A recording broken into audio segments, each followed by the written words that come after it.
There is a conversation happening right now, somewhere in the world, that is changing someone's life. A salary is being discussed. A contract is being finalized. A disagreement is being resolved. A partnership is being formed.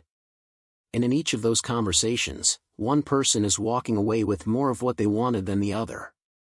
The question worth asking is not whether you will be in conversations like these. You will. You already are, every day, in ways both large and small. The question is which person you'll be when they end. Most people drift through their lives as remarkably passive participants in the negotiations that shape them. They accept the first salary offered. They don't push back on prices they could push back on. They swallow frustrations in relationships rather than expressing what they actually need. They watch opportunities pass because asking for what they want feels presumptuous, uncomfortable, or likely to fail. And then, quietly, they wonder why life seems to happen to them rather than for them. This audiobook is an answer to that question. Not a comfortable answer, a useful one. The core truth we need to establish before anything else is this: negotiation is not a specialized skill that belongs exclusively to lawyers, executives, or professional dealmakers. It is a fundamental human activity that you engage in constantly, whether you're aware of it or not. Every time you try to influence an outcome, every time you ask for something, every time you navigate a disagreement or set a boundary or make a case for yourself, you are negotiating. The only question is whether you're doing it deliberately or by accident. The people who consistently get more of what they want in life, more income, more respect, more favorable terms, more satisfying relationships, are not simply luckier or more talented than everyone else. They have learned, consciously or through experience, to engage with these conversations more intentionally. They understand what they want before they ask. They know how to frame their requests in ways that resonate. They can handle resistance without collapsing. And they've made peace with the discomfort that comes with asking for more. That is learnable.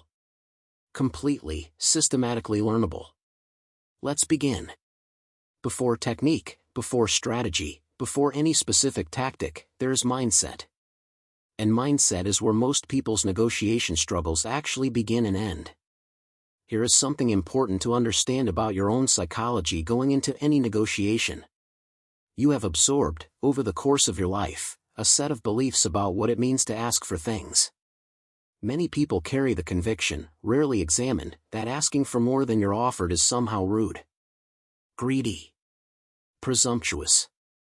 That it risks the relationship, or signals ingratitude, or will result in rejection that reflects something fundamental about your worth.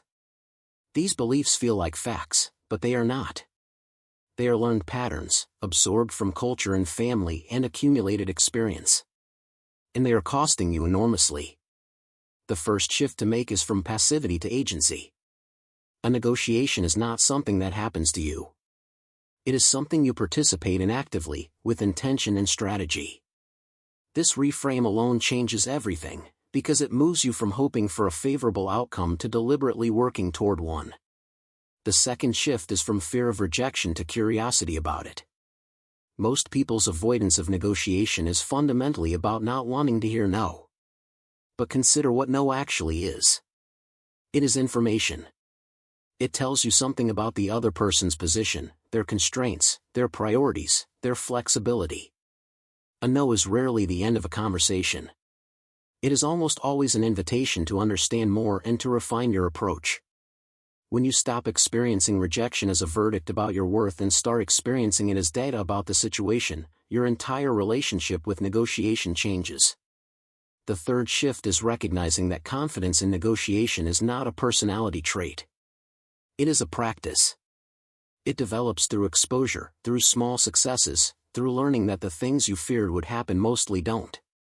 Every time you ask for something, even something small, even something that doesn't work out, you are building the capacity for bolder requests later. The muscle grows through use. Now let's talk about what happens before the conversation even starts, because this is where negotiations are most commonly won or lost. Thorough, honest, specific preparation is the single most important determinant of negotiation outcomes, and it is also the step that most people shortcut or skip entirely. They walk into important conversations hoping that things will unfold favorably, relying on their ability to respond in the moment, trusting that if they're likable enough or smart enough, it will work out. Sometimes it does. More often, the person across the table who prepared more thoroughly walks away with more. What does genuine preparation actually involve? First, absolute clarity about your own position. What exactly do you want from this negotiation? Not a vague sense of wanting a better deal, but specific, measurable, concrete outcomes. What is your ideal result? What is your minimum acceptable result? And critically, what is your alternative if the negotiation doesn't produce an agreement? That last question deserves particular attention, because it may be the single most important element of negotiation preparation. Your alternative to a negotiated agreement is your source of genuine leverage. If you have strong alternatives, other employers who want to hire you, other suppliers who can provide what you need, other options you can genuinely pursue, you can negotiate from a position of choice rather than desperation. The goal of preparation includes not just defining what your alternatives are, but strengthening them wherever possible before you sit down to negotiate. Second, preparation means genuinely understanding the other side's position. What do they want? What pressures are they under? What constraints are they operating within? What would a successful outcome look like from their perspective? This is not weakness or excessive accommodation, it is strategic intelligence.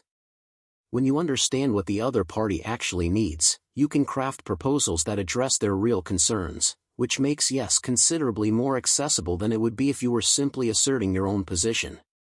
Third, prepare for the objections you're likely to face. If you've done your homework, you can anticipate most of the pushback before it arrives. Write it down. Think through your response to each likely objection until your answers feel natural and grounded rather than reactive and improvised. Walking into a conversation where you've already mentally navigated every foreseeable obstacle is a profoundly different experience from walking in unprepared and hoping for the best.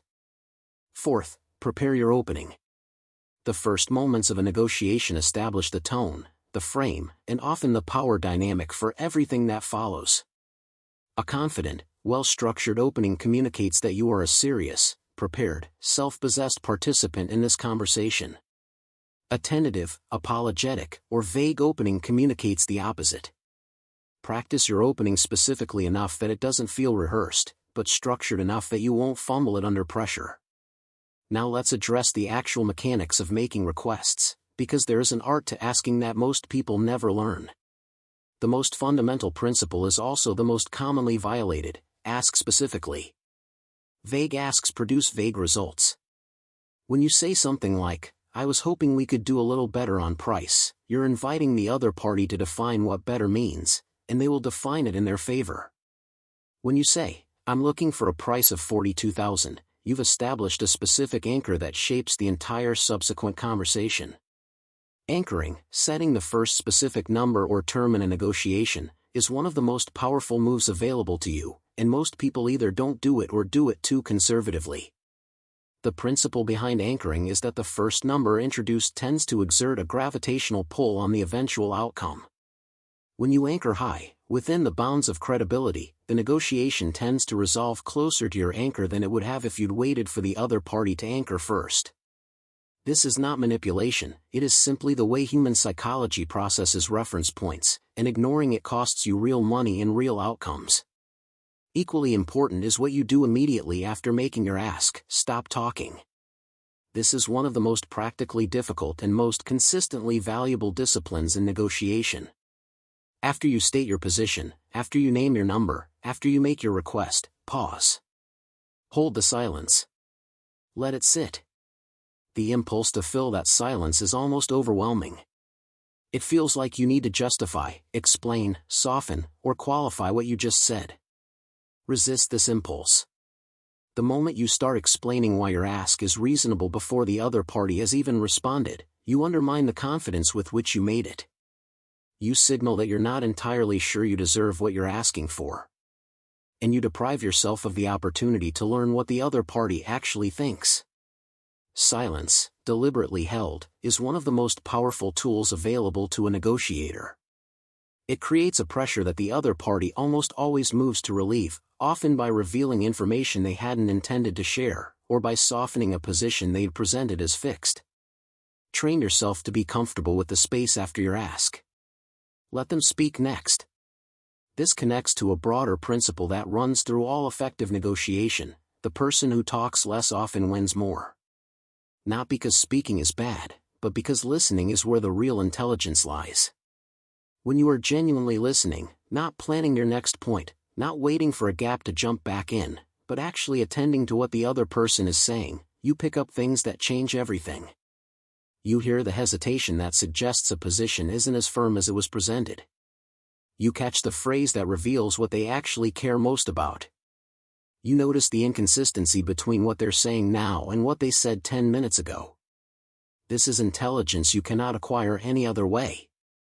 Active listening in negotiation means asking open questions that invite the other party to elaborate. What's most important to you in this arrangement?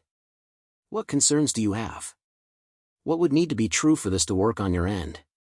These questions serve multiple purposes simultaneously. They produce information you need. They make the other party feel heard and respected, which creates goodwill and reduces defensiveness. And they shift the conversational dynamic from adversarial to collaborative, from two people arguing about positions to two people trying to understand each other's actual needs. There are specific techniques worth incorporating.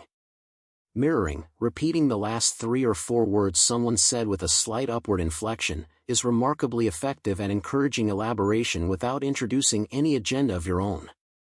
Labeling, naming what you observe the other person experiencing, with phrases like "it sounds like you're concerned about the timeline" or "it seems like this is a difficult situation for you," creates a sense of being understood that dramatically reduces defensiveness and opens up more honest communication. These techniques feel simple in description, but they work because they address one of the most fundamental human needs: the need to be genuinely heard and understood. When people feel that you really get their perspective, they become significantly more open to yours. Now let's address what happens when things don't go the way you wanted, because they won't, sometimes. Rejection and resistance are not failures. They are stages in the process. The negotiators who succeed over time are not the ones who never hear no. They are the ones who have a healthy, non-reactive relationship with no. When you hear no, your first response should be curiosity, not disappointment. What is the no actually telling you? Is it the price that's the problem, or the terms? Is it uncertainty about your credibility, or a genuine constraint on their side? Is it a real no, or a negotiating move? One of the most useful questions you can ask when you encounter resistance is simply, what would need to change for this to work? This question does something important. It keeps the conversation in the problem-solving frame rather than allowing it to collapse into a binary yes or no. It invites the other party to participate in finding a solution rather than defending a position. And it signals that you're genuinely interested in making something work, not just holding stubbornly to your initial ask. Understand also that many negotiations span multiple conversations.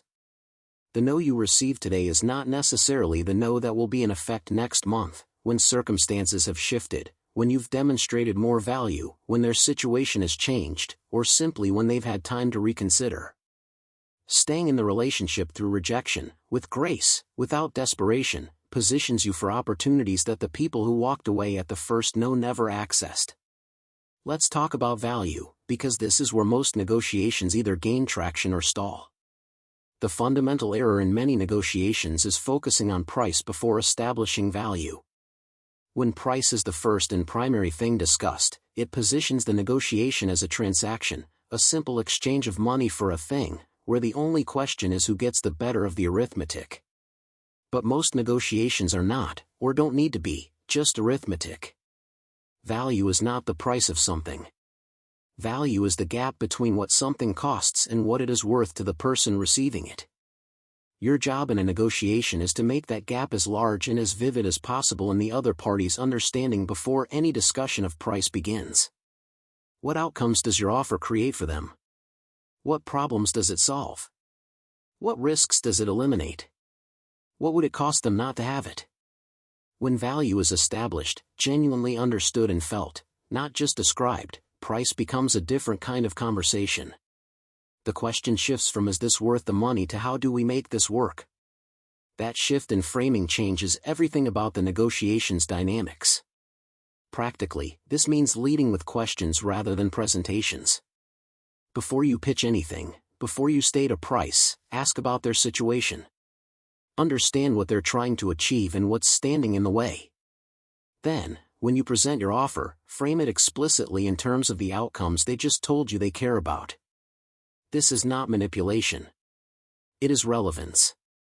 You're showing them how your offer addresses their actual needs, which is the only thing that genuinely makes it valuable to them.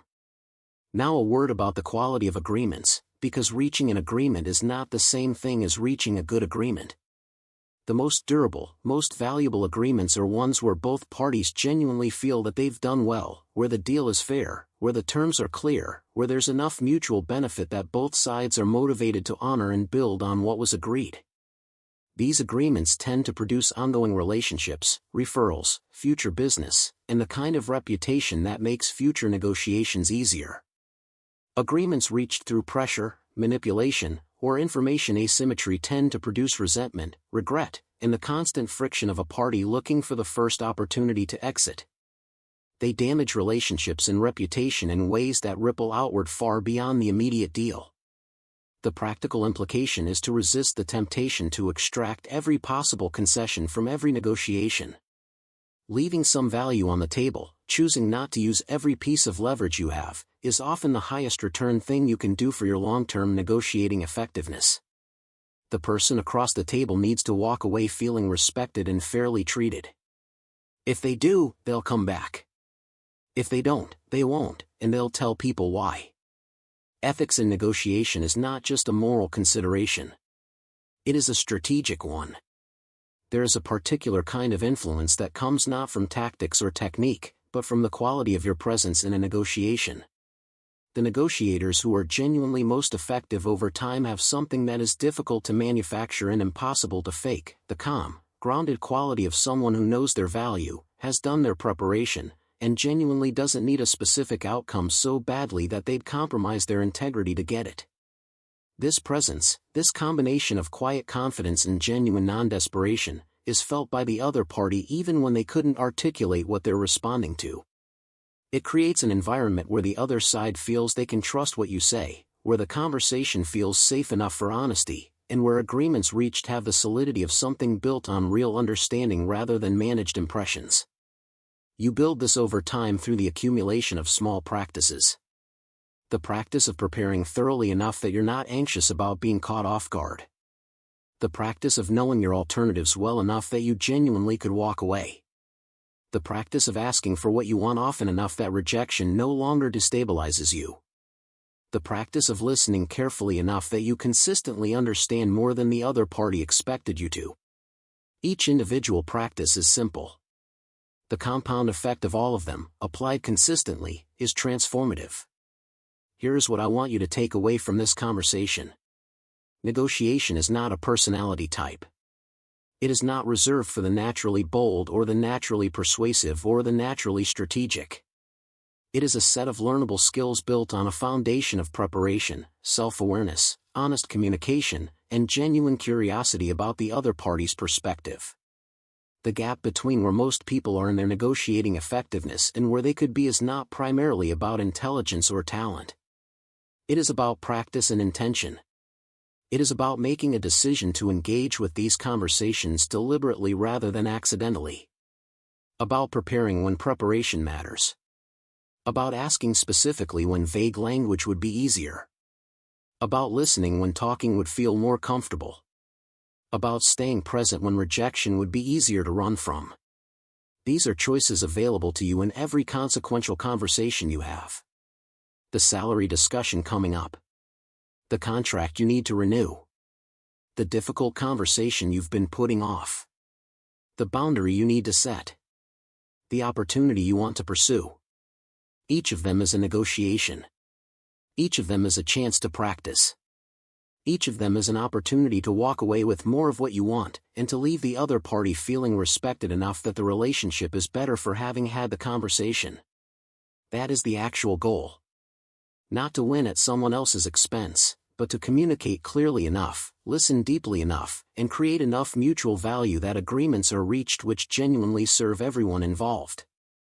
That standard is harder to meet than simply extracting concessions. But it is also far more sustainable, far more satisfying, and far more worth building toward. The conversation is always happening. The question is simply whether you're showing up to it with intention. Begin preparing. Begin practicing. Begin asking. The outcomes available to you on the other side of those 3 commitments are considerably better than what you're currently leaving on the table.